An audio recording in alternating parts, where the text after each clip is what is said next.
दोस्तों नमस्कार। समसामयिकी के नवीन अंक में आप सभी का स्वागत है। मैं हूं डॉक्टर मेहर सिंह। आज का हमारा नवीन विषय है नई शिक्षा नीति 2020। दोस्तों शुरुआत करते हैं। हाल ही में प्रधानमंत्री नरेंद्र मोदी द्वारा नई राष्ट्रीय शिक्षा नीति लाई गई, जिसे सभी के परामर्श से तैयार किया गया है। इसे लाने के साथ ही देश में शिक्षा के क्षेत्र में व्यापक चर्चा आरंभ हो गई है। शिक्षा के संबंध में गांधी जी का तात्पर्य बालक और मनुष्य के शरीर, मन और आत्मा के सर्वांगीण और सर्वोत्कृष्ट विकास से है। इसी प्रकार स्वामी विवेकानंद का कहना था कि मनुष्य की अंतर्निहित पूर्णता को अभिव्यक्त करना ही शिक्षा है। इन्हीं सब चर्चाओं के माध्यम से हम देखेंगे कि 1986 की जो शिक्षा नीति थी उसमें ऐसी कौन सी कमियां रह गई थी जिन्हें दूर करने के लिए नई राष्ट्रीय शिक्षा नीति को लाने की आवश्यकता पड़ी। साथ ही साथ यह भी जानेंगे कि क्या नई राष्ट्रीय शिक्षा नीति जो हाल ही में जिसका ड्राफ्ट बनकर तैयार हुआ है और जिसे संसद के पटल पर रखा गया है, लोगों के राय मशवरे के लिए रखा गया है, उसमें क्या ऐसे उद्देश्य निहित हैं जिससे कि महात्मा गांधी और स्वामी विवेकानंद के स्वप्न को हम साकार होता हुआ देख पाएंगे। सबसे पहले शिक्षा क्या है, इस पर गौर करना आवश्यक है।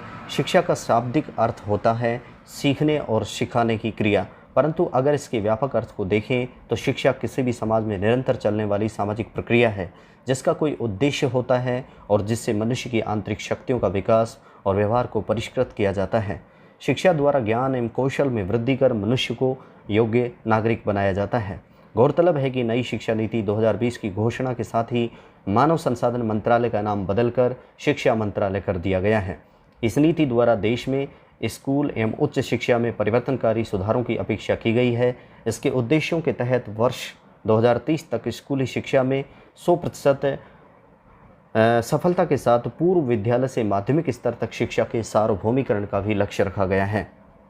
अगर हम नई शिक्षा नीति 2020 के महत्वपूर्ण तथ्यों की बात करें तो इस शिक्षा नीति में अंतिम राष्ट्रीय शिक्षा नीति 1986 में बनाई गई थी, जिसे वर्ष 1992 में संशोधन के साथ में तैयार किया गया था। वर्तमान नीति अंतरिक्ष वैज्ञानिक के कस्तूरी रंगन की अध्यक्षता वाली समिति की रिपोर्ट पर आधारित है।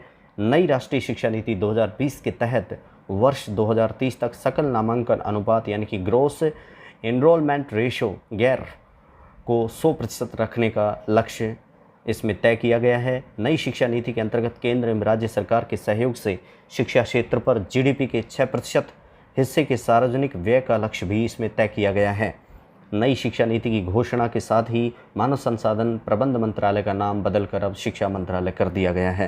तो इस प्रकार से इसके इम्पोर्टेंट फैक्ट्स हैं, यानी कि पहली बार शिक्षा नीति 1986 में बनी, जिसे 1992 में संशोधित किया गया। वर्तमान शिक्षा नीति के कस्तूरी रंगन मशहूर अंतरिक्ष वैज्ञानिक के कस्तूरंगन की अध्यक्षता में तैयार की गई है। नई शिक्षा नीति में 100% सकल नामांकन अनुपात तय किया गया है लक्ष्य के रूप में, और जीडीपी का यह 6% हिस्सा इसमें शामिल होगा। राष्ट्रीय शिक्षा नीति के प्रमुख बिंदुओं की अब हम बात करेंगे।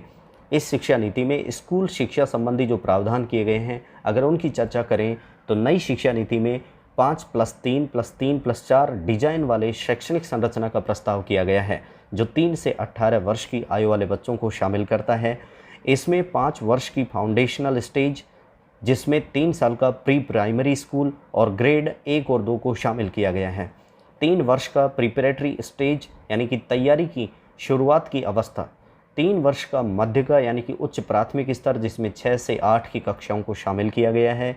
वहीं 4 वर्ष का उच्च माध्यमिक चरण, जिसमें ग्रेड 9, 10, 11 और 12 को शामिल किया गया है। नेशनल एजुकेशन पॉलिसी यानी कि राष्ट्रीय शिक्षा नीति 2020 के तहत HHRO द्वारा बुनियादी साक्षरता और संख्यात्मक ज्ञान पर एक राष्ट्रीय मिशन की स्थापना का भी प्रस्ताव किया गया है। इसके द्वारा वर्ष 2025 तक कक्षा 3 स्तर तक के बच्चों के लिए आधारभूत कौशल सुनिश्चित किया जाएगा। बात करेंगे भाषाई विविधता का संरक्षण। नेशनल एजुकेशन पॉलिसी 2020 में कक्षा 5 तक की शिक्षा में मातृभाषा, स्थानीय या क्षेत्रीय भाषा को अध्ययन के माध्यम के रूप में अपनाने पर भी बल दिया गया है। साथ ही इस नीति में मातृभाषा को कक्षा 8 और आगे की शिक्षा के लिए प्राथमिकता देने का सुझाव दिया गया है। स्कूली और उच्च शिक्षा में छात्रों के लिए संस्कृत और अन्य प्राचीन भारतीय भाषाओं का विकल्प उपलब्ध होगा, परंतु किसी भी छात्र पर भाषा के चुनाव की कोई बाध्यता नहीं होगी।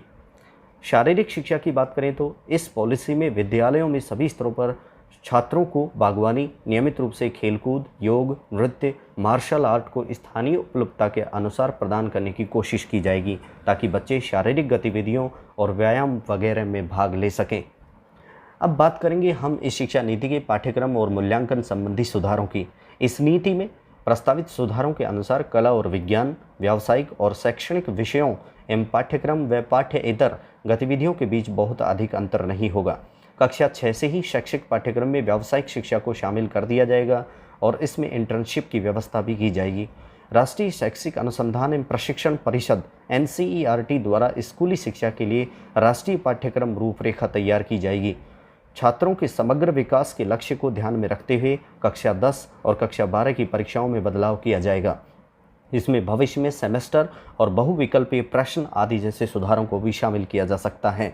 छात्रों की प्रगति के मूल्यांकन के लिए मानक निर्धारक निकाय के रूप में परख नामक एक राष्ट्रीय आकलन केंद्र की भी स्थापना की जाएगी।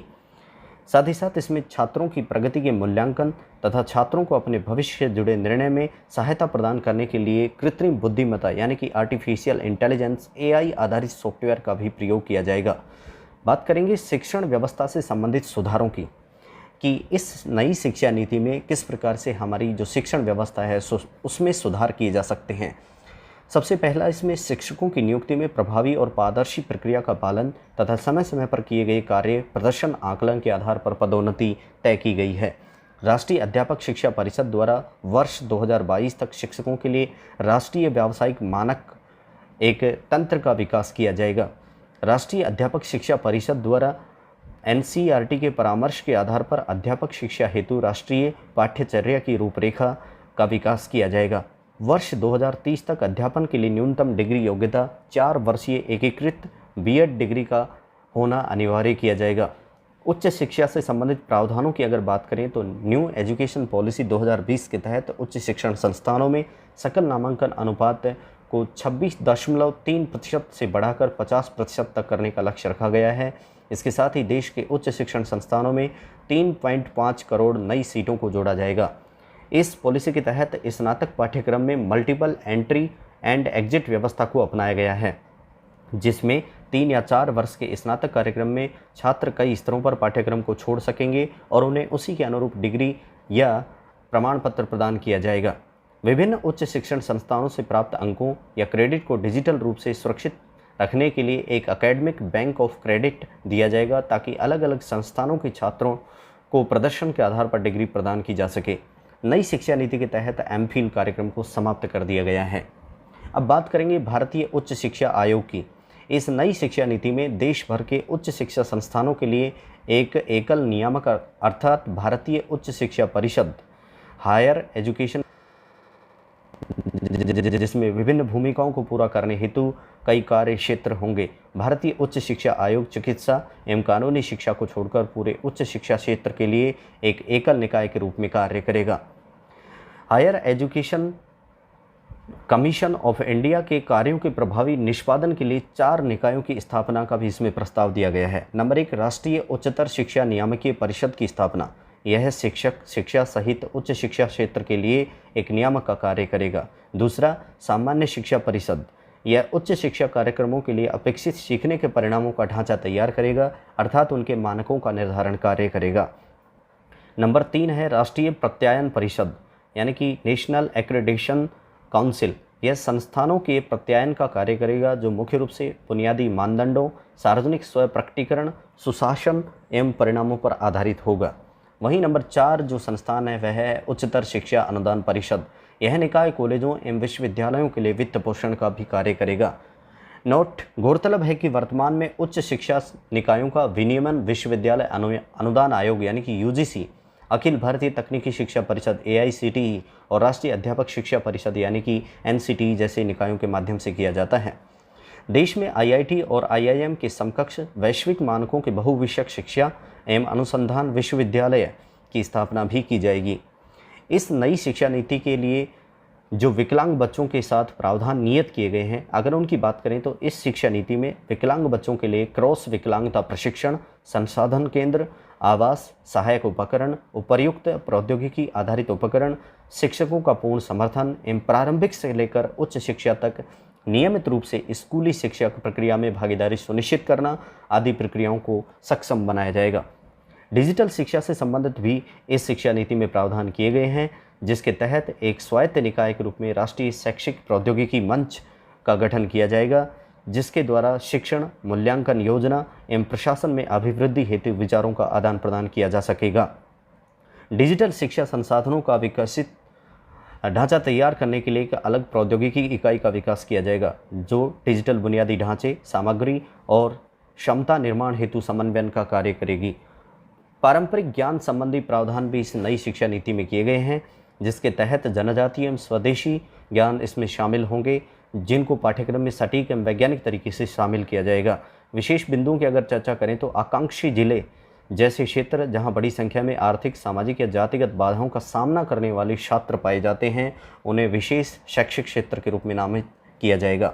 देश में एक क्षमता निर्माण केंद्र हेतु सभी लड़कियों और ट्रांसजेंडर छात्रों को समान गुणवत्ता प्रदान करने की दिशा में एक जेंडर इंक्लूजन फंड की भी स्थापना होगी।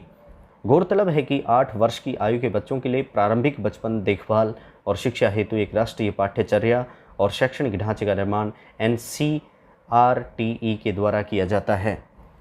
वित्तीय सहायता की बात करें तो ST, ST, OBC और SC अन्य सामाजिक तथा आर्थिक रूप से वंचित समूहों से संबंधित मेधावी छात्रों को प्रोत्साहन के रूप में वित्तीय सहायता इसमें प्रदान की जाएगी। राष्ट्रीय शिक्षा नीति 1986 की बात करते हैं कि आखिरकार राष्ट्रीय शिक्षा नीति 1986 जिसको 1992 में पूर्ण रूप से लागू किया गया, उसके बदलाव की आखिरकार क्यों ज़रूरत पड़ी। उस नीति का उद्देश्य असमानताओं को दूर करने, विशेष रूप से भारतीय महिलाओं, अनुसूचित जनजातियों और अनुसूचित जाति समुदायों के लिए शैक्षिक अवसर की बराबरी विशेष पर जोर देना था। इस नीति ने प्राथमिक स्कूलों को बेहतर बनाने के लिए ऑपरेशन ब्लैक बोर्ड लॉन्च किया। इस नीति में इंदिरा गांधी राष्ट्रीय मुक्त विश्वविद्यालय के साथ ओपन यूनिवर्सिटी प्रणाली का भी विस्तार किया गया था। ग्रामीण भारत में जमीनी स्तर पर आर्थिक और सामाजिक विकास को बढ़ावा देने के लिए महात्मा गांधी के दर्शन पर आधारित ग्रामीण विश्वविद्यालय मॉडल के निर्माण के लिए इस नीति का आह्वान किया गया। पूर्ववर्ती शिक्षा नीति में परिवर्तन की आवश्यकता क्यों पड़ी? दोस्तों, बदलते वैश्विक परिदृश्य में ज्ञान आधारित अर्थव्यवस्था की आवश्यकताओं की पूर्ति करने के लिए मौजूदा शिक्षा प्रणाली में परिवर्तन की आवश्यकता थी। इस शिक्षा की गुणवत्ता को बढ़ाने, नवाचार और अनुसंधान को बढ़ावा देने के लिए नई शिक्षा नीति की आवश्यकता पड़ी। भारतीय शिक्षण व्यवस्था की वैश्विक स्तर पर पहुंच सुनिश्चित करने के लिए शिक्षा के वैश्विक मानकों को अपनाने के लिए इस शिक्षा नीति में परिवर्तन की आवश्यकता पड़ी। नई शिक्षा नीति जब बनकर तैयार हुई है, लेकिन दोस्तों अब नई शिक्षा नीति में भी बहुत सारी चुनौतियां होंगी। इन चुनौतियों की हम यहाँ पर जानकारी ले लेते हैं। सबसे पहला है इसमें राज्यों के सहयोग की अपेक्षा। हम सभी जानते हैं कि शिक्षा एक समवर्ती विषय होने के कारण अधिकांश राज्यों के अपने स्कूल बोर्ड हैं, इसलिए इस फैसले के वास्तविक कार्यान्वयन हेतु राज्य सरकारों को सामने आना होगा। साथ ही शीर्ष नियंत्रण संगठन के तौर पर एक राष्ट्रीय उच्चतर शिक्षा नियामक परिषद को लाने संबंधी विचारों का राज्यों द्वारा विरोध हो सकता है। दूसरा, महंगी शिक्षा। नई शिक्षा नीति में विदेशी विश्वविद्यालयों में प्रवेश का मार्ग प्रशस्त किया गया है। विभिन्न शिक्षाविदों का मानना है कि विदेशी विश्वविद्यालयों में प्रवेश से भारतीय शिक्षण व्यवस्था के महंगी होने की आशंका है। इसके फलस्वरूप निम्न वर्ग के छात्रों के लिए उच्च शिक्षा प्राप्त करना चुनौतीपूर्ण हो सकता है। तीसरी इसमें मुख्य अड़चन होगी शिक्षा का संस्कृतिकरण। दक्षिणी भारतीय राज्यों का यह आरोप है कि त्रिभाषा सूत्र से सरकारी शिक्षा का संस्कृतिकरण करने का प्रयास कर रही है। वहीं फंडिंग संबंधी जांच का अपर्याप्त होना। कुछ राज्यों में अभी भी शुल्क संबंधी विनियमन मौजूद हैं, लेकिन ये नियामक प्रक्रियाएं असीमित दान के रूप में मुनाफाखोरी पर अंकुश लगाने में असमर्थ हैं। वहीं एक और समस्या है वित्त पोषण की। वित्त पोषण का सुनिश्चित होना इस बात पर निर्भर करेगा कि शिक्षा पर सार्वजनिक व्यय के रूप में GDP के प्रस्तावित 6% खर्च करने की इच्छा शक्ति कितनी सशक्त है। अंतिम समस्या इसमें है मानव संसाधनों का अभाव। वर्तमान में प्रारंभिक शिक्षा के क्षेत्र में कुशल शिक्षकों का अभाव है। ऐसे में राष्ट्रीय शिक्षा नीति 2020 के तहत प्रारंभिक शिक्षा हेतु की गई व्यवस्था के क्रियान्वयन में व्यावहारिक समस्याएं भी आनी लाजमी हैं।